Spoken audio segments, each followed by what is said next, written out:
Hey guys, what is up? So how is learning part 1 so far? If you haven't checked it out, do check it out right now. Now we're gonna go ahead and learn part 2, and which we're gonna touch 4.3 and last subtopic inshallah 4.4. 4.3. We're gonna learn about specific latent heat. Specific latent heat. What does latent heat mean? Latent heat is basically heat energy that is absorbed or even released during a change of phase at constant temperature. Now, what do I mean when I say change of phase? Change of phase can refer to the phase of the matter itself. And in matter, there's 3 states. We have solid, liquid, and gas. Alright? So basically what they're saying is they absorb the heat energy or they release it so that they change their phase, but then the temperature does not increase or decrease. It remains constant. Okay, so how does it differ with specific latent heat? Now, specific latent heat is the amount of heat energy required to change the phase of 1 kg of a substance. Remember, anything specific, there's something related to mass of 1 kg of substance at constant temperature. Okay, so what about specific latent heat of fusion? Now we have two. Specific latent heat, we have latent heat of fusion and latent heat of vaporization. For fusion, it's from solid to liquid. For vaporization, it's from liquid to gas. So the amount of heat energy required to change phase of 1 kg of substance from solid to liquid without a change in temperature or at constant temperature. For specific latent heat of vaporization, it is amount of heat energy required to change phase from liquid to gas of 1 kg of a substance without a change in temperature or at constant temperature. So it's basically like this. The graph goes up, then here's the constant temperature, but they are changing phase. See, over here is solid, right?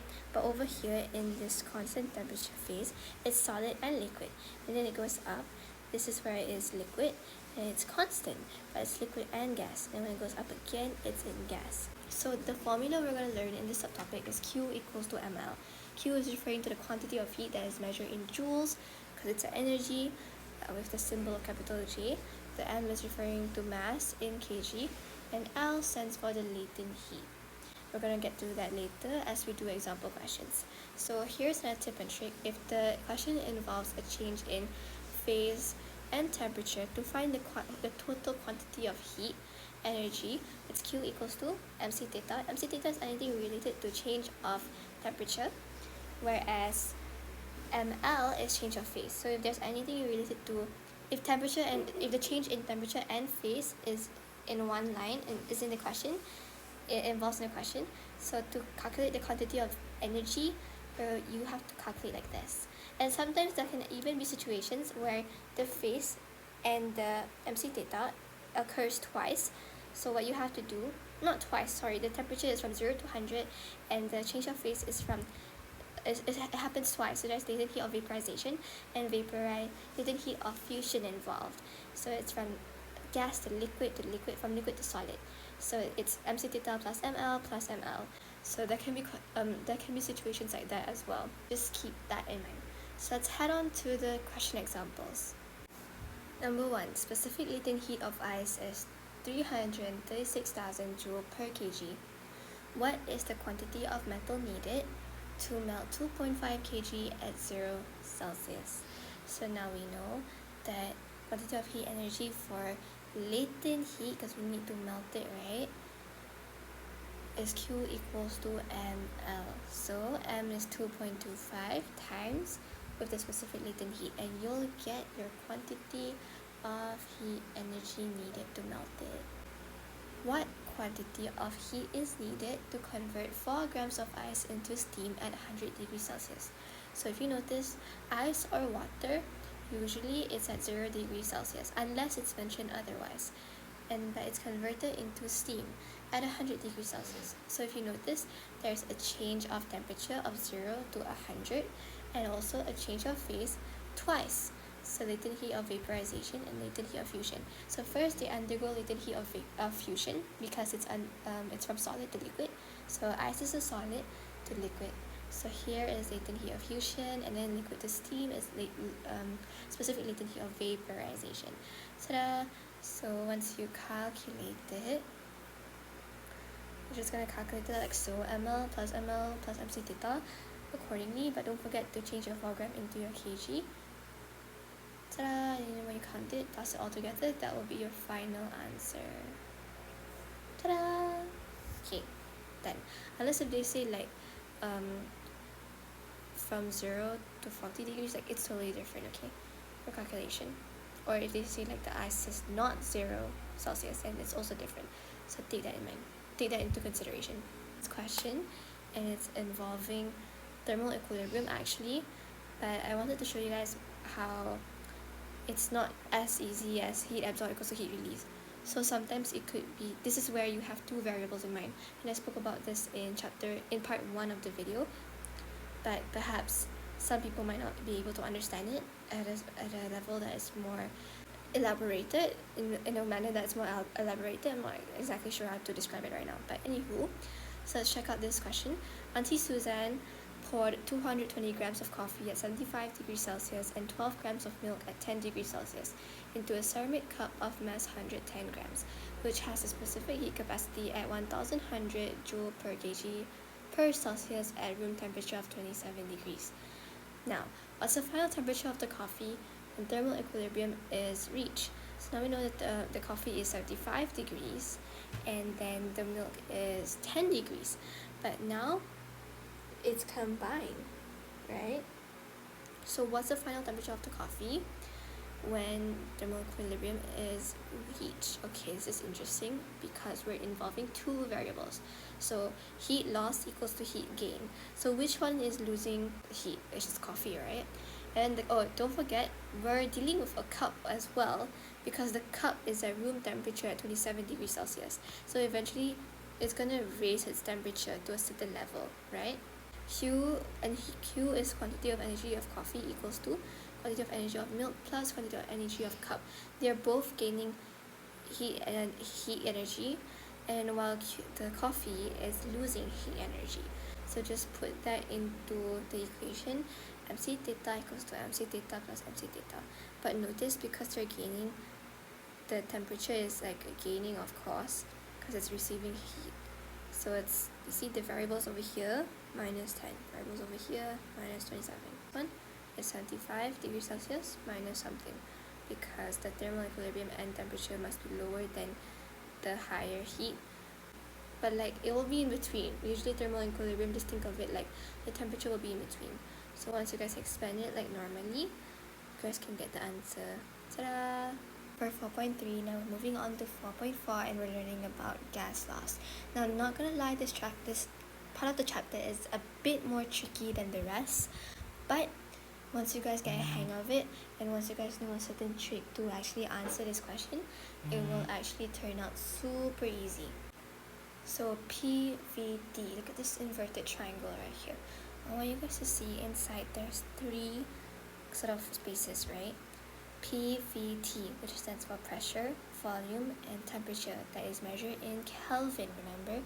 SI unit Kelvin with the capital K symbol. And I want you guys to memorize this at each of the vertex. So on the left is C, P, and then B. So how does this make sense? So this is how do you play with the triangle in order to memorize how all the laws work. You have to cover the pressure, put your finger on it, and notice how there's V and T.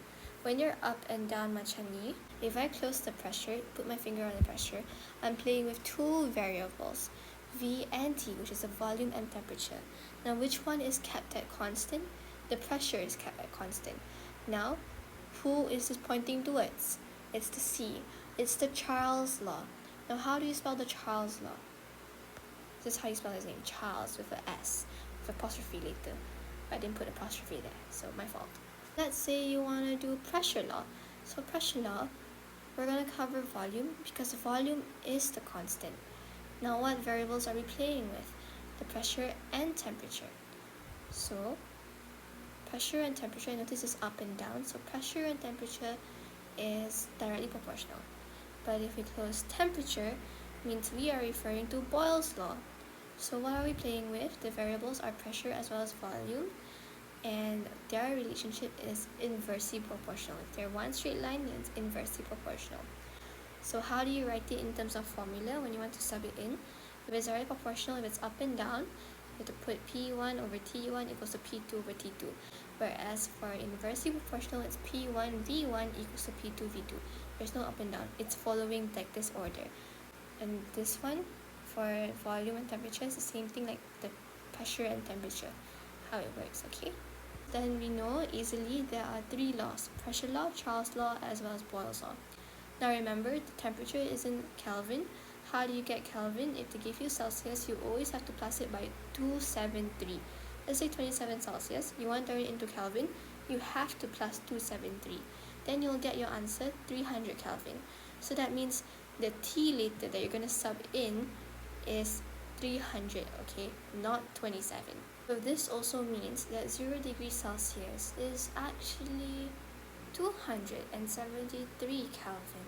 Negative 273 Celsius is called absolute zero. Remember, when it's the negative 273 degrees Celsius in Kelvin, it's actually 0 Kelvin, right? Because negative 273 Celsius, to turn it into Kelvin, you need to plus 273, then you'll get 0.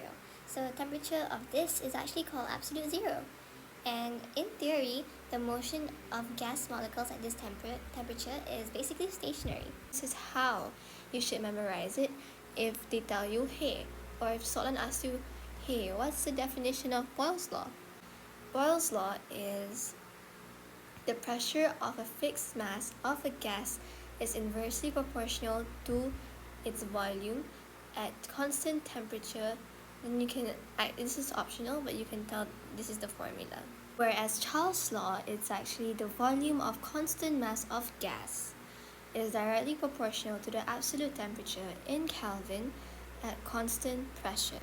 Now for Gay-Lussac's laws, or also known as pressure law, the pressure of a fixed mass of gas is directly proportional to its absolute temperature in Kelvin at constant volume. Here are some questions that I've gathered. So, an air bubble has a volume of 1.2 centimeter cube at temperature of 27 degrees Celsius. What's the volume of air bubble if temperature rises to 47? Now, quick reminder, 47, we're always going to turn it into Kelvin. Anything related to temperature.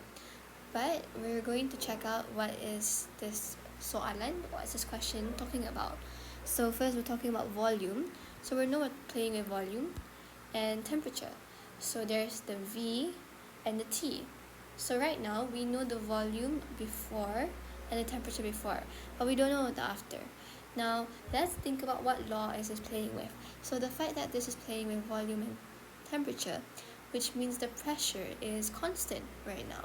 So when pressure is constant right now, it's referring to Charles' law. So here is the relationship. It is directly proportional. So that means if the temperature increases, the volume increases as well. So that's your first clue to check your final answer is right or wrong. So right now, we're just going to sub it in. Remember to add 273. So V1 over T1 equals to V2 over T2. Remember the formula for each relationship. So once we sub it in, you get to find your answer. And quick reminder, if they say to and by is completely different, and I'm so sorry that I'm always sliding out my Telegram. I'm so sorry, but then please ignore that if you can. So anywho, so if they say rises by 47 degrees Celsius, that means your final temperature actually isn't 47, it's 27 plus 47. But since they said the temperature rises to 47, so your final temperature is 47. So let's move on to question number 2.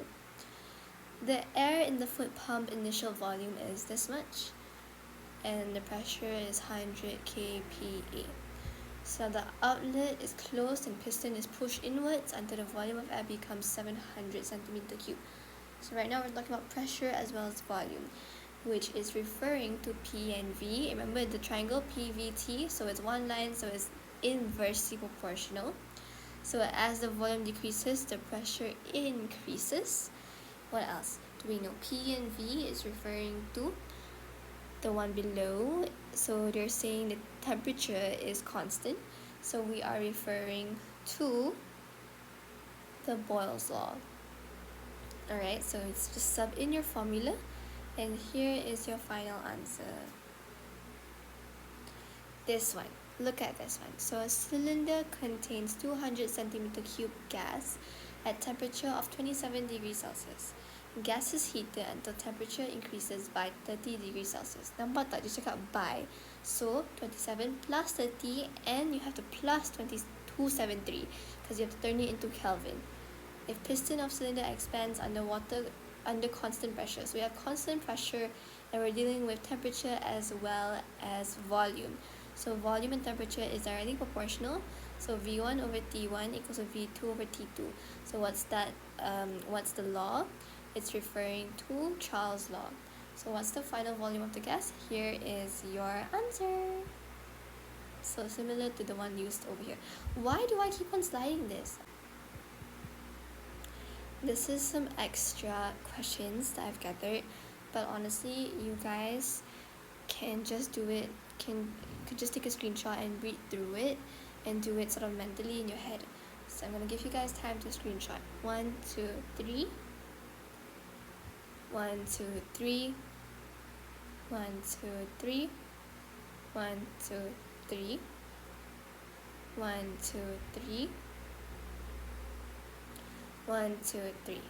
Okay guys, that is it for chapter 4. I hope this was very insightful and helpful. Do request in the comments down below what you guys wish to see next. Don't forget to like and subscribe or share this with your friends as it helps boost the channel. Bye!